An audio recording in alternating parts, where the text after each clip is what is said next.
What do you own a ridiculous amount of? Fragrances, about 90. Came here to post this. 176 here, not including backup bottles of my faves. Nuts and bolts. Every time I get a new thing that needs assembled, I keep the leftovers just in case. Now I have a ton of random particular nuts and bolts with severely limited applications and I just can't seem to throw them away. I keep a bucket in my garage with all the random hardware I end up with. It's not enough to sort by size and they're unique enough that sorting them would really just be a bunch of one-offs. But it has come in handy multiple times. Stuffed animals. Childhood me had a problem. Childhood me loved stuffed animals so much. Then I became an adult and realized how much better actual animals are. Grew up and started working my real job, which enabled me to buy said animals. Add in my shitty impulse control. And now I have too many animals. Stuffed animals would be way easier.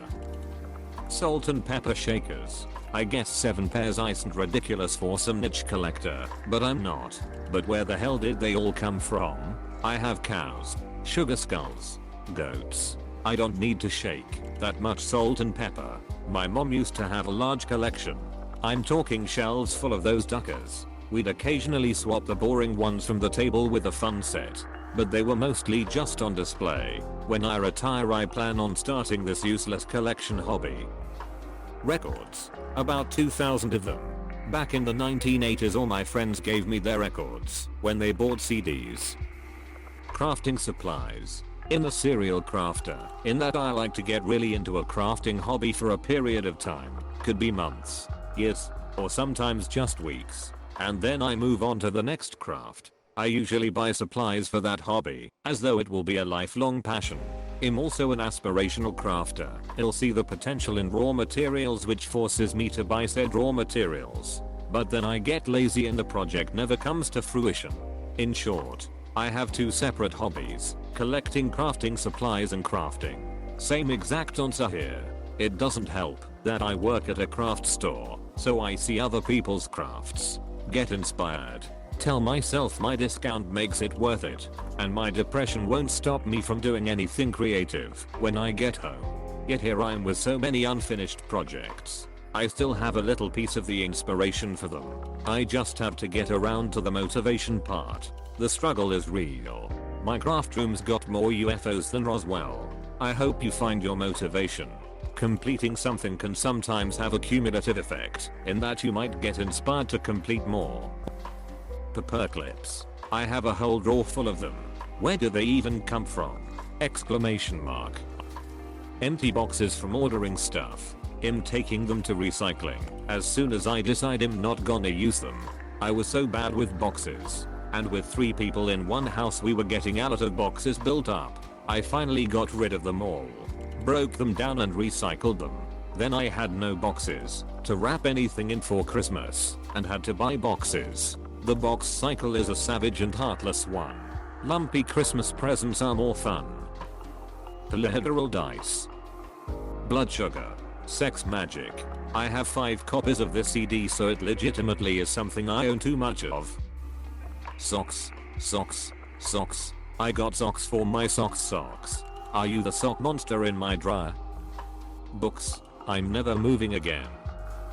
Moomin tea mugs. I have close to 60. All different. My mother gifted me them 4 years in my advent calendar, and she got a bit carried away. I want some mugs so bad. In Norway they used to give you one for each time you donated blood. For some reason. I don't think they do that anymore. Cables. There is an unwritten law of the universe. If you throw away a cable, you will need it within a month. Similar to the law that you'll always see random objects just laying around until you actually need them. Then they are nowhere to be found. Oh, and if you purchase a replacement, guess what you can suddenly find? Steam games. Same. 80% of which I've never played. I discovered that you can make a dynamic collection that holds only the games you never played. It's been much easier to take that number down to 79% with it. Guitar picks. I have so many because I keep losing them.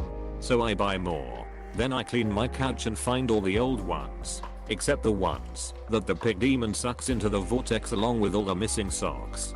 Get the third printer. I can make a new pick in less than 2 minutes. And I customize them to my grip and finger size. So much better than store-bought. Coffee beans. I won a lifetime supply of gourmet coffee beans in a contest. Several pounds arrive each month. Faster than I can use them. Some get stored in the freezer, while other bags are given to friends who can use them. Several pounds arrive each month. Faster than I can use them. Not a serious coffee drinker. Yeah. Bionicle sets. They take up a good 1/2 of my personal storage space. I miss Bionicle so much. Unfortunately, all the stuff from my childhood is so hard to find, they go for silly money these days. Debt. Damn. Chapstick and lip gloss. No matter where I am, there's always at least 10 somewhere around me. I have one in every single coat and bag I could possibly wear out of the house, and in various drawers around the house. So no matter where I am, I have one. Unless my husband uses one, and then they all start migrating to the change bowl by the front door. Plastic bags from the grocery store. I use them for trash bags in the bathroom. I do this too. I save the Walmart bags because they are grey and match the bathroom decor better than the white or brown bags. I call them fashion bags. Apostrophe. Dresses. I have over 100 dresses. All were purchased from thrift shops and all are donated back again after I wear them a few times, but still, it's a strange obsession. Amateur, my wife. Stringed instruments. 10 guitars. 2 basses. 2 banjos. A mandolin and a few oddballs. The real question is, if you own mayonnaise. Pennies. They're useless here, Canada, so I have nearly $1,000 in pennies. I collected them from banks when we stopped using them, hoping to make a penny floor with them once I find a house that I can see myself making into my forever home. Toilet paper. We moved during the pandemic and everyone thought they'd be clever and send us a pack as a housewarming gift. The first couple were helpful and appreciated. The many others that followed were not. We haven't bought toilet paper since May, and we still have 70 plus rolls left. We couldn't finish unpacking a few boxes because an entire closet is filled with toilet paper. At least they don't go bad. You'll eventually use them all. I would TP my own house just because I can. Masks. There was a sale. Fat. Username checks out. Back hair. Regrets. Felt that. Rice. I must own millions, possibly billions of grains of rice. It's really great for when you're hungry and want 2,000 of something.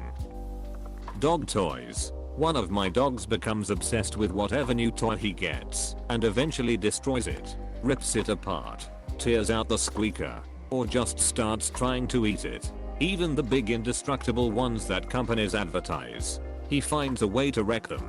So why don't I throw them away? Well, here's a lab mix and pretty much at all times, he carries a toy with him. When I get home he throws one at my feet. When I feed him, he brings one to his bowl. When we go to bed, he snatches one up and sleeps with it, and he seems to go through different moods. One day it's an old destroyed toy, the next it's a tennis ball, next day it's one of his newer ones. Every few days I pick them all up and stuff them in a box, which he promptly tips over and sifts through to find whatever toy he wants to play with. Yes, it's annoying but it's also adorable. Every time I'm about to throw one of them away, he starts playing with it again. So yeah, here I'm with 50 or so toys, bones and balls. Please don't forget to like and subscribe if you enjoyed watching this video. Leave your thoughts in the comments below.